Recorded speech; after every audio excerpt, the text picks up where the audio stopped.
ঘুমিয়ে থাকলে কে যেন শরীরের উপর চাপ থাকে, এ থেকে বাঁচার উপায় কি? এটা কি জিন? এক ভাই বলেছেন যে ঘুমিয়ে থাকা অবস্থায় অনেক সময় শরীরের ওপর চাপ দেয় কোনো কিছু, এতে থেকে বাঁচার উপায় কি? ঠিক আমার দেশের লোকেরা কি বলে, হ্যাঁ, বোবাই চেপে ধরা। বোবা মানে তো বোবা বুঝছেন, তো বোবা আমাদের দেশীয় ভাষা। এটি শয়তানের পক্ষ থেকে মানুষকে পেরেশান করা। যদি কোনো মুমিন মুসলিমের হয় তাহলে মুমিন মুসলিমকে পেরেশান করছে, আর কাফের বেদিনের তো হইতেই পারে, পাপিষ্ট গুনাহগারদের তো হইতেই পারে। ভালো মানুষ নামাজি মানুষকে অনেক সময় পেরেশান করে। এই ক্ষেত্রে আপনি শুয়ে আছেন কোথায় দেখতে হবে, বিশেষ করে এমন জায়গায় যেখানে সাধারণত কোনো মানুষ ঘুমায় না, সেই জায়গায় ঘুমাবে না, ছাদের উপর। এই বিল্ডিং এর ছাদের উপরে ঘুমান। এবং আমার জিন্দেগিতে আমি পরীক্ষা করেছি, একবার আল কাসিমের ছাদের উপরে গরমের সময় ভাবলাম ছাদের উপরে একটু বাতাস টাতাস লাগবে, ছাদের উপরে ঘুমিয়ে গেলাম। আমি ঘুমিয়ে বারবার দোয়া পড়তে আছি, কিন্তু আমাকে মনে হচ্ছে কয়েকবার টেনে ফেলে দিব।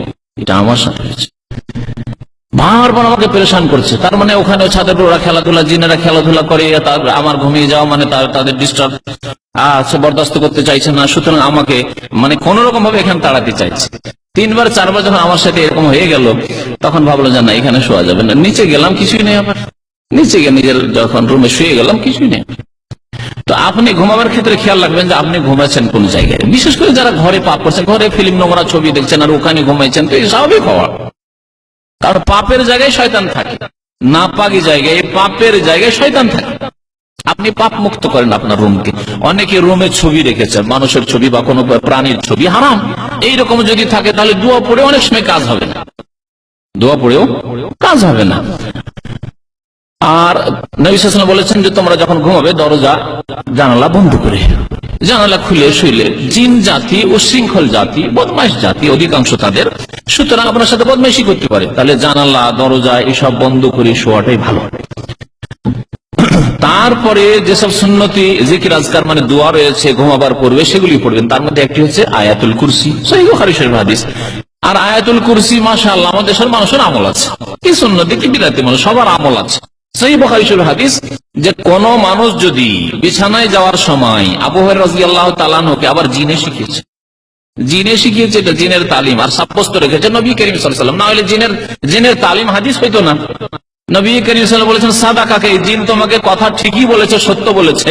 ওয়া হুয়া কাযুবুন, কিন্তু জিন হচ্ছে মহামিথ্যু, এরা বেশি মিথ্যা কথা বলে। তবে এই কথাটি খুব সত্য বলেছে, কি যে যদি আয়াতুল কুরসি পাঠ করে তুমি ঘুমাও, এই যে আওয়াইতা ইলা ফিরাশে ফাকরা আয়াতুল কুরসি, বিছানায় আসলে এখন আয়াতুল কুরসি পড়ে তুমি ঘুমিয়ে যাও ডান দিকে কাঁধে, তাহলে লাম ইয়াজাল আলাইকা মিনাল্লাহি হাফিজুন ওয়ালা ইয়াকরুবুকা শাইতান, সর্বদা আল্লাহর পক্ষ থেকে তোমার হেফাজতকারী ফেরেশতা নিযুক্ত থাকে। ফেরেশতা পাহারা দিবে, শয়তান জিন বদমাইশি করার জন্য আসবে, মারবে। তবে বদমাইশ এই আয়াতুল কুরসি পড়েছে, এই আমার মুমিন বান্দা, সুতরাং এর হেফাজতে এই ফেরেশতা নিযুক্ত, ফেরেশতা মার দিবে। ওয়ালা ইয়াকরুবুকা শাইতান, শয়তান কাছে আসতে পারবে, শয়তান নিকটবর্তী হইতে পারবে না। তাহলে একটি আমল সূরা ইখলাস, নাস, ফালাক, কুল ওয়াল্লাহু আহাদ, কুল আউযু বিল ফালাক, কুল আউযু বিরাব্বিন নাস 3বার করে পাঠ করবেন। আর মাথা থেকে শুরু করে পা পর্যন্ত যতদূর হাত যায় হাত বুলাবেন, হাত ফিরাবেন। আশা করি শয়তান আপনার ক্ষতি করতে পারবেন না। আল্লাহুম্মা ইসমিকা আমুতু আহিয়া অভ্যাস করে নেবেন, এই দোয়া পড়ে শুইবেন। নবী করিম সাল্লাল্লাহু আলাইহি ওয়াসাল্লাম এছাড়া তাসবিহ পড়া শিখেছেন। এইগুলি বেশ কিছু জিকির আজকার পড়ে ঘুমাইলে আশা করা যায় যে শয়তান কাছে আসতে পারবে না। এর অতিরিক্ত উযু করে নেবেন। যদি দেখেন যে না তারপরে পেরেশান করার চেষ্টা করছে, আশা করি হবে না, তাহলে উযু করে নেবেন। আর যদি ঘুমের অবস্থায় এরকম পেরেশান করে, তো ওই সময় একটি দোয়া আছে, দোয়া পড়ে, দোয়া পড়ার পরে বাম দিকে থুতু ফেলবেন, ডান দিকে কাঁথি শুয়ে যাবেন। আউযু বিকালিমাতিল্লাহি তাম্মাতি মিন গাযাবিহি ওয়া ইকাবিহি ওয়া শাররি ইবাদিহি ওয়া মিন হামাযাতিশ শাইতানি আইয়াহযুরুন। আর আমি আল্লাহর কসম করে বলছি আপনাদেরকে, আমি পরীক্ষা করে দেখেছি, মাঝে মাঝে শয়তান যখন বিরক্ত করে বা একটা খারাপ স্বপ্ন দেখায়, বিব্রত হইলাম, খারাপ স্বপ্ন দেখে হয়তো মানুষ খারাপ স্বপ্ন শয়তান দেখাতে পারে, সাথে সাথে বাম দিকে এই দোয়াটি পড়ে 3বার থুতু ফেলে দিলাম, তারপর ডান দিকে কাঁথি শুয়ে গেল। সারা রাত, আরো যদি 5 ঘন্টা রাত থাকে, সারা রাত আর শয়তান কাছে আসতে পারে, কোন রকমের খারাপ স্বপ্ন আর দেখাতে পারে। বাস্তব সত্য কথা বলছেন।